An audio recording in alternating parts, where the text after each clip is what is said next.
President of the Senate,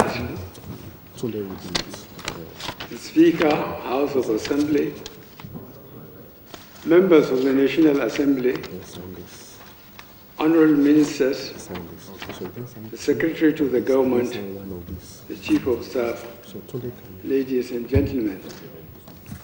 It gives me great pleasure to sign into law today the 2023 Appropriation Bill, the eighth and final annual budget of this administration, along with the 2022 Supplementary Appropriation Bill, principally to enable us to respond to the havoc which the recent nationwide floods did to our infrastructure and agricultural sectors.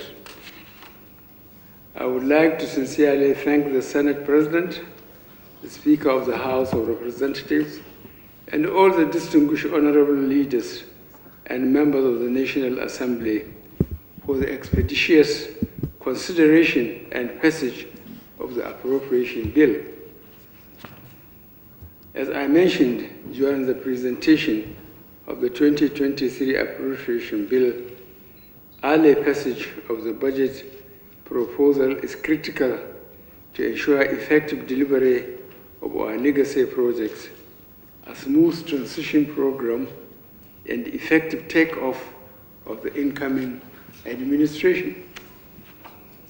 I appreciate the firm commitment of the Ninth National Assembly to the restoration of a predictable January to December fiscal year, as well as the mutual understanding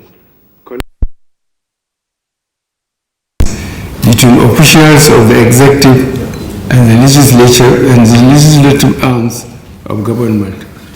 These have made the quick consideration and passage of our fiscal bills possible over the last 4 years. The Finance Bill 2022 includes measures necessary for the effective implementation of the 2023 budget and the attainment of the various set objectives. As you will recall, I laid the 2023 appropriation bill before the joint session of the National Assembly on the 7th of October 2022 and forwarded the 2022 finance bill thereafter. I believe the next administration will sustain the early presentation of the annual appropriation bill to the National Assembly to ensure its passage before the beginning of the fiscal year. I firmly believe the next administration will also sustain the current public financial management reform efforts, further improve the budgeting processes, and particularly maintain the tradition of supporting the appropriation bills with finance bills designed to facilitate their implementation. To sustain and institutionalize the gains of the reforms, we must expedite action and conclude work on the organic budget law for it to become operational before the end of this administration. The 2023 budget that I have the honor of signing into law today provides for aggregate expenditures of 21.83 trillion naira, an increase of 1.32 trillion naira over the initial executive proposal for a total expenditure of 20.51 trillion naira. As is customary, the Honorable Minister of Finance, Budget and National Planner will subsequently provide more details of the approved budget and the supporting 2022 Finance Act. We have examined the changes made by the National Assembly to the 2023 Executive Budget Proposal, the amended fiscal framework for 2023, as approved by the National Assembly, shows additional revenues of 765.79 billion naira and an unfunded deficit of 553.46 billion naira. It is clear that National Assembly and the Executive need to capture some of the proposed additional revenue sources in the fiscal framework. This must be rectified. I have also noted that the National Assembly introduced new projects into the 2023 budget proposal, for which it has appropriated 770.72 billion naira. The National Assembly also increased the provisions made by ministries, departments, and agencies by 58.55 billion naira. Nonetheless, considering the imminent transition process to another democratically elected government, I decided to sign the 2023 appropriation bill into law as passed by the National Assembly to enable its implementation to commence without delay. I have, however, directed the Minister of Finance, Budget and National Planning to engage with the legislature to revisit some of the changes made to the executive budget proposal, and it is my hope that you will receive cooperation in this regard from the National Assembly. I also urge the National Assembly to reconsider its position on my proposal to scrutinize the federal government's outstanding ways and means balance of the Central Bank of Nigeria.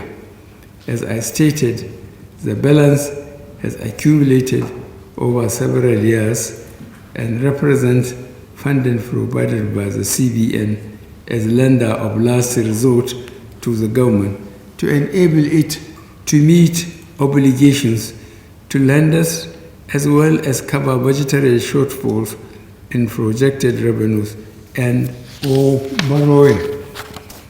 I have no intention to fetter the right of the National Assembly to interrogate the composition of this balance, which can still be done even after granting the requested approval.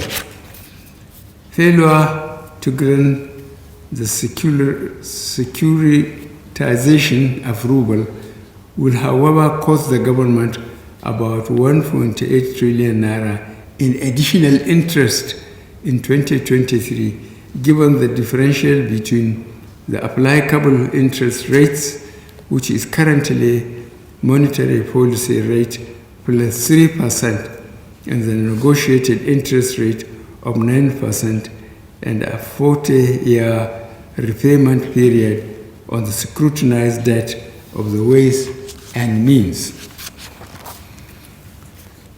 To ensure more effective implementation of the 2022 capital budget, we proposed and the National Assembly approved an extension of its validity date to 31st March 2023.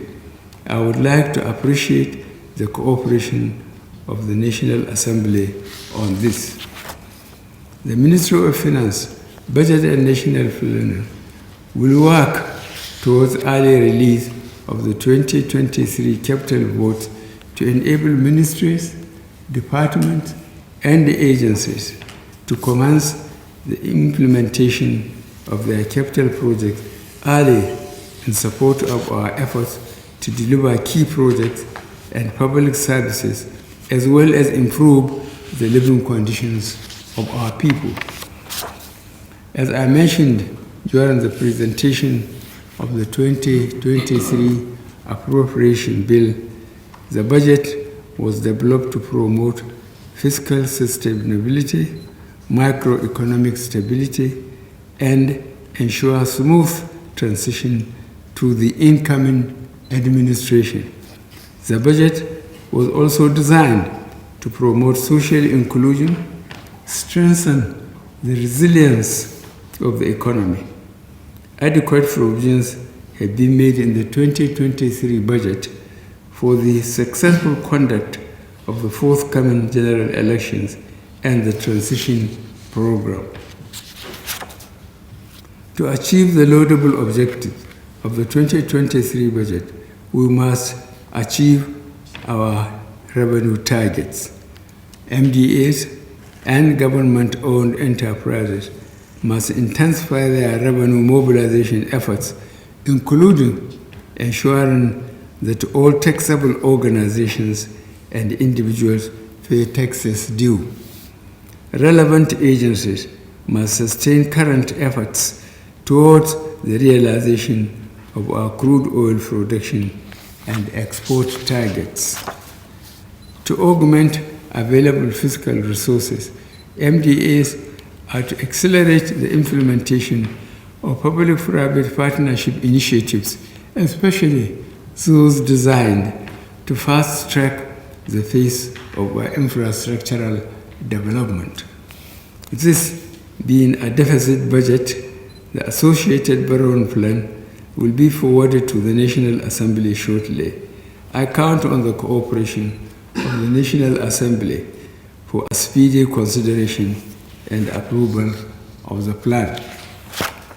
Regrettably, the review of the Finance Bill 2022 as passed by the National Assembly is yet to be finalized. This is because some of the changes made by the National Assembly needed to be reviewed by the relevant agencies of government. I urge that this should be done speedily to enable me to assent into law. I thank the Minister of Finance, Budget and National Planner, the Minister of State, Budget and National Planner, the Budget Office of the Federation, the Senior Special Assistants to the President, Senate, and House of Representatives, the Office of the Chief of Staff, and everyone else who worked tirelessly and sacrificed so much towards producing the 2023 Appropriation Act, and I am signing today. These are challenging times worldwide. Let me conclude by expressing my deep appreciation to Almighty God for His grace and commend the continued resilience, understanding, and sacrifice of our people in the face of current economic challenges. As this administration draws to a close, we will accelerate the implementation of critical measures aimed at further improving the Nigerian business environment, enhancing the welfare of our people, and ensuring the welfare of our people, and ensuring sustainable economic growth over the medium to long term. I thank you, distinguished honorable members, most sincerely for your attention. May God continue to bless the Federal Republic of Nigeria. Thank you. Thank you, Your Excellency.